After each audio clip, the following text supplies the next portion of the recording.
Okay, അപ്പോൾ നമ്മൾ കഴിഞ്ഞ എക്സസൈസിൽ ഏതൊക്കെ CRM ആണുള്ളത്, നമ്മൾ പഠിക്കാൻ പോകുന്ന CRM ഏതെന്നുള്ള നമ്മൾ ഡീറ്റെയിൽ ആയിട്ട് കവർ ചെയ്തു. അപ്പോൾ അതാണ് സോഹോ ബിഗിൻ ആണ്. അപ്പോൾ നമ്മൾ സ്റ്റാർട്ട് ചെയ്യുമ്പോൾ എൻ്റെ കൂടെ തന്നെ പോകുക, ഡീറ്റെയിൽ ആയിട്ടുള്ള പെട്ടെന്ന് അവൻ്റെ കാര്യങ്ങൾ മനസ്സിലാവും. ഫസ്റ്റ് തന്നെ നിങ്ങൾ ബ്രൗസർ ഓൺ ആക്കുക, ഗൂഗിൾ ക്രോം ആയിരിക്കാം, അല്ലെന്നുണ്ടെങ്കിൽ മോസില്ല ഫയർഫോക്സ് ആയിരിക്കും. എന്തായാലും ഓൺ ആക്കിയതിന് ശേഷം sohobigin.com നിങ്ങൾ ജസ്റ്റ് സെർച്ച് ചെയ്യുക. സെർച്ച് ചെയ്യുമ്പോൾ ഇങ്ങനെ ഒരു വ്യൂ പോർട്ടാണ് വരുന്നത്. നമ്മൾ ഫേസ്ബുക്കിലൊക്കെ അക്കൗണ്ട് ക്രിയേറ്റ് ചെയ്യുന്ന പോലെ തന്നെ അവിടെ എന്താണ് നിങ്ങൾ ചെയ്യേണ്ടത്, അക്കൗണ്ട് ക്രിയേറ്റ് ചെയ്യണം. നിങ്ങളുടെ നെയിം, നിങ്ങളുടെ മെയിൽ ID, നിങ്ങളുടെ പാസ്വേഡ്, നിങ്ങളുടെ മൊബൈൽ നമ്പർ, അതിനുശേഷം ഐ എഗ്രി കൊടുത്തതിന് ശേഷം സൈൻ അപ്പ് ചെയ്യാം.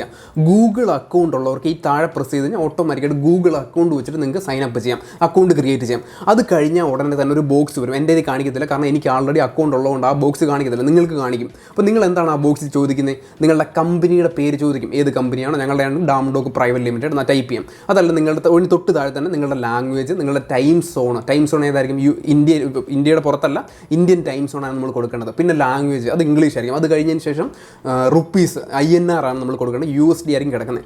അതിനുശേഷം ഏറ്റവും താഴെ ഒരു പച്ച ബോക്സ് ഉണ്ട്, അതിൽ എക്സ്പ്ലോർ ബിഗിൻ എന്ന് പറഞ്ഞൊരു ഓപ്ഷൻ ഉണ്ട്. അതിൽ പ്രസ് ചെയ്ത് കഴിഞ്ഞാൽ ഡയറക്റ്റ് നമുക്ക് എന്ത് ചെയ്യാൻ പറ്റും, ബിഗിൻ്റെ ഒഫീഷ്യൽ ഔട്ട്ലൈനിലേക്ക് ചെല്ലാൻ പറ്റും. ഓക്കെ, അപ്പോൾ ഇതാണ് ഔട്ട്ലൈൻ. കണ്ടിട്ടൊന്നും മനസ്സിലാവത്തില്ലെന്ന് എനിക്കറിയാം, ബസ് ജസ്റ്റ് എൻ്റെ കൂടെ തന്നെ പോവാം. സിമ്പിളാണ്. നിങ്ങൾക്ക് ഒറ്റ നോട്ടത്തിൽ മനസ്സിലാവുന്ന കാര്യങ്ങൾ എന്തൊക്കെയാണ്. ഈ കോൺടാക്ട്, ലെഫ്റ്റ് സൈഡിൽ കോൺടാക്ട് എന്ന് പറഞ്ഞ കാര്യം നിങ്ങൾക്ക് നോക്കുമ്പോൾ മനസ്സിലാവുന്നുണ്ട്. കമ്പനീസ് കേൾക്കുമ്പോൾ മനസ്സിലാവുന്നുണ്ട്, കേട്ടിട്ടുണ്ട്. പ്രൊഡക്റ്റ്, എന്ത് പ്രൊഡക്റ്റ്, റിയൽ എസ്റ്റേറ്റ് ബിസിനസ് നടത്തുന്നവർക്ക് വസ്തുവാണ് പ്രൊഡക്റ്റ്, കോഴ്സ് കൊടുക്കുന്നവർക്ക് കോഴ്സാണ് പ്രൊഡക്റ്റ്. ആക്ടിവിറ്റീസ്, എന്താ കാര്യങ്ങളാണോ നമ്മുടെ സ്റ്റാഫുകളൊക്കെ ചെയ്ത് അങ്ങനെയുള്ള കാര്യങ്ങളൊക്കെ അവിടെ പ്രസ് ചെയ്താൽ കിട്ടും എന്നുള്ള ചിന്തയാണ്. ഡീറ്റെയിൽ ആയിട്ട് ഞാൻ പറഞ്ഞുതരാം. ഡാഷ്ബോർഡ് എന്താണ്, എല്ലാ സോഫ്റ്റ്വെയർസിനും ഡാഷ്ബോർഡ് ഉണ്ട്. എന്ന് വെച്ചാൽ അതിനകത്ത് നടക്കുന്ന എല്ലാ കാര്യങ്ങളും അതിൽ പ്രസ് ചെയ്താൽ മെയിൻ ആൾക്ക് കാണാൻ പറ്റും. അത്രയേ ഉള്ളൂ ഡാഷ്ബോർഡ്. പിന്നെ നിങ്ങൾക്ക് മനസ്സിലാവുന്ന കാര്യം എന്താണ്, ഡീല്. എന്താണ് ഡീല്, അവിടെ ഒരാളുമായിട്ട് നമ്മൾ സംസാരിച്ച ഒരു ഡീലിലേക്ക് എത്തി എന്ന് പറയത്തില്ല. അപ്പോൾ ആ ഡീൽ ആഡ് ചെയ്യുന്ന പാർട്ടാണത്. ഡീറ്റെയിൽ ആയിട്ട് പറഞ്ഞുതരാം. ജസ്റ്റ് മനസ്സിലാവുന്ന കാര്യം കാണിച്ചതാണ്. സെറ്റിംഗ്സ്, എല്ലാ സോഫ്റ്റ്വെയർസിനും സെറ്റിംഗ്സ് കാണും. അതിൻ്റെ ഐക്കണും ഈ ചിഹ്നം തന്നെയാണ്, ജസ്റ്റ് മനസ്സിൽ വെക്കാം. പ്രൊഫൈൽ, നമ്മൾ ഫേസ്ബുക്ക് നമ്മൾ സൈനപ്പ് ചെയ്താലും ഇങ്ങനെ ഒരു പ്രൊഫൈൽ കാണും, നമ്മുടെ ഫോട്ടോ അവിടെ കാണും. അതേപോലെ തന്നെ നമുക്ക് ഫോട്ടോ അവിടെ, കമ്പനിയുടെ ഫോട്ടോ ആണോ, നിങ്ങളുടെ ഫോട്ടോ വേണേൽ ആഡ് ചെയ്യാം, കമ്പനിയുടെ ഫോട്ടോ ആഡ് ചെയ്യാം, നിങ്ങളുടെ പേരും ആഡ് ചെയ്യാം. അപ്പോൾ അത്രയും പാർട്ടുകൾ നിങ്ങൾ കേട്ട് പരിചയമുണ്ട്, കണ്ടു പരിചയമുണ്ട്. ഇനി പരിചയമില്ലാത്ത കാര്യങ്ങൾ, വളരെ ഇമ്പോർട്ടൻ്റ് ഉള്ള പാർട്ട് എൻ്റെ കൂടെ തന്നെ പോകും. പൈപ്പ് ലൈൻ നിങ്ങൾ കേട്ടിട്ടുണ്ടായിരിക്കും, പക്ഷേ ഇതിനകത്ത് എന്തുകൊണ്ട് പൈപ്പ് ലൈൻ വരുന്നു എന്ന് പറയാം.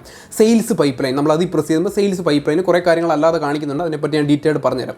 സെയിൽസ് പൈപ്പ് ലൈൻ നമുക്ക് വേണമെങ്കിൽ പേര് എഡിറ്റ് ചെയ്യാം, നമ്മളുടെ കമ്പനിക്ക് അനുസരിച്ച് അത് പേര് എഡിറ്റ് ചെയ്ത് മാറ്റാം.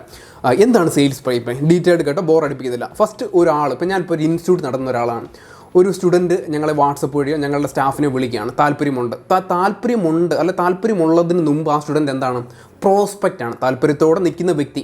ആ താല്പര്യത്തോടെ നിൽക്കുന്ന വ്യക്തിയെ നമ്മളെ കോൺടാക്ട് ചെയ്യുന്ന ടൈമിൽ ഓരോ സ്റ്റേജിലൂടെ നമ്മൾ കൊണ്ടുപോകും. എന്തൊക്കെ സ്റ്റേജിലൂടെ, ഇതാണ് ഞങ്ങളുടെ കോഴ്സ്, ഇതാണ് ഞങ്ങളുടെ കോഴ്സിൻ്റെ ഡെമോ ക്ലാസ്, നിങ്ങൾക്ക് താല്പര്യമുണ്ടോ, ഇൻട്രസ്റ്റ് ഉണ്ടോ, പേയ്മെൻറ്റ് ചെയ്യാമോ, ഇങ്ങനെ ഓരോ സ്റ്റേജിലൂടെ കൊണ്ടുപോയി അവസാനം പേയ്മെൻറ്റിലേക്ക് കൊണ്ടെത്തിക്കുന്ന പ്രോസസ്സാണ് ഈ പൈപ്പ് ലൈനിലൂടെ നമ്മൾ സ്റ്റേജായിട്ട് അറേഞ്ച് ചെയ്തേക്കുന്നത്. ഫോർ എക്സാമ്പിൾ, ആ സ്റ്റുഡൻറ്റിനെ വിളിച്ച് കഴിഞ്ഞ ശേഷം നമ്മൾക്ക് എല്ലാ കാര്യങ്ങളും പറഞ്ഞതിന് ശേഷം ഓക്കെ അല്ലെന്നുണ്ടെങ്കിൽ നമ്മൾ എന്ത് പറ്റും, നേരെ ഫോളോ അപ്പിലേക്ക് വലിച്ചിടും. നിങ്ങൾക്ക് ബിസിനസ് ചെയ്യുന്നവർക്കറിയാം എന്താണ് ഫോളോ അപ്പ്. നമ്മളിപ്പം ചിലപ്പം വിളിക്കുമ്പോൾ ഓക്കെ അല്ലായിരിക്കും, പിന്നീട് എപ്പോഴെങ്കിലും ഓക്കെ ആവും. അപ്പോൾ നമ്മൾ എന്ത് ചെയ്യും, ഫോളോ അപ്പിലേക്ക് ആ സ്റ്റുഡൻറ്റിനെ കൊണ്ടുവെക്കും. സ്റ്റുഡൻറ്റിനെ കൊണ്ടുവെക്കുന്നത് എന്താണ് അവിടെ കൊണ്ടുവെക്കുന്നത്, അവരുടെ പേര്, നമ്പർ, അഡ്രസ്സ്, അവരുടെ മെയിൽ ID, അങ്ങനെയുള്ള കാര്യങ്ങൾ, എത്ര രൂപയ്ക്കാണ് അവർ റെഡി ആയിട്ട് നിൽക്കുന്നത്, അങ്ങനെയുള്ള കാര്യങ്ങൾ നമ്മളൊരു ബോക്സ് പോലെ നമുക്ക് കാണാൻ പറ്റുമെന്ന് എനിക്കറിയത്തില്ല. ഇവിടെ ഒരു ബോക്സ് ഉണ്ടോ, ഇതേപോലെ അത് ഡീറ്റെയിൽ ഞാൻ പറഞ്ഞുതരാം. അതൊരു കോൺടാക്റ്റ് ആണ്. അതേപോലെ നമുക്ക് ഓരോ സ്റ്റേജിൽ നമുക്ക് കൊണ്ടുവെക്കാൻ പറ്റും. അപ്പോൾ അതിന് വേണ്ടിയാണ് ഈ പൈപ്പ് ലൈൻ അറേഞ്ച് ചെയ്തേക്കുന്നത്. നിങ്ങൾക്ക് മനസ്സിലായി എന്ന് ഞാൻ വിചാരിക്കുന്നു. അപ്പം ഈ പൈപ്പ് ലൈൻ എല്ലാം നമുക്ക് എഡിറ്റ് ചെയ്യാൻ പറ്റും. എല്ലാ പാർട്ടും നമുക്ക് എഡിറ്റ് ചെയ്യുമ്പോൾ നമ്മുടെ കമ്പനിക്ക് അനുസരിച്ച്. ഫോർ എക്സാമ്പിൾ, ഇപ്പോൾ റിയൽ എസ്റ്റേറ്റ് കമ്പനികളാണെന്നുണ്ടെങ്കിൽ ഈ ഇടയ്ക്ക് പേപ്പർ വർക്ക് എന്ന് പറഞ്ഞൊരു സ്റ്റേജ് വരും. പക്ഷേ ഈ കോഴ്സസ് നടക്കുന്ന സ്ഥാപനങ്ങൾ, അക്കാദമികൾക്ക് ഒരിക്കലും പേപ്പർ വർക്ക് വരത്തില്ല, പകരം ഡെമോ ക്ലാസ് എന്നായിരിക്കും. എന്ന് വെച്ചാൽ ഡെമോ ക്ലാസ് കാണിക്കുന്ന സ്റ്റുഡൻറ്റിനെ ആ ഒരു സ്റ്റേജിലേക്ക് കൊണ്ടുവന്നു. ഇപ്പോൾ പേപ്പർ വർക്കിലേക്ക്, റിയൽ എസ്റ്റേറ്റ് ബിസിനസ്സാണ്, കസ്റ്റമറിനെ എല്ലാ സ്ഥലവും കാണിച്ച് പേപ്പർ വർക്കിലേക്ക് വന്നു.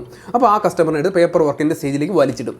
ഓക്കെ, ഇപ്പോൾ അത്രയും കാര്യങ്ങൾ പിടികിട്ടിയല്ലോ. അപ്പോൾ ഇതാണ് പൈപ്പ് ലൈൻ. ഇനി നെക്സ്റ്റ് എക്സസൈസ് നമ്മൾ ഈ പൈപ്പ് ലൈൻ എങ്ങനെ നമ്മൾക്ക് വേണ്ടുന്ന രീതിയിൽ എഡിറ്റ് ചെയ്യാം, അതാണ് നമ്മൾ നെക്സ്റ്റ് എക്സസൈസ് പഠിക്കാൻ പോകുന്നത്. അപ്പോൾ എൻ്റെ കൂടെ തന്നെ പോകും, സിമ്പിളാണ്.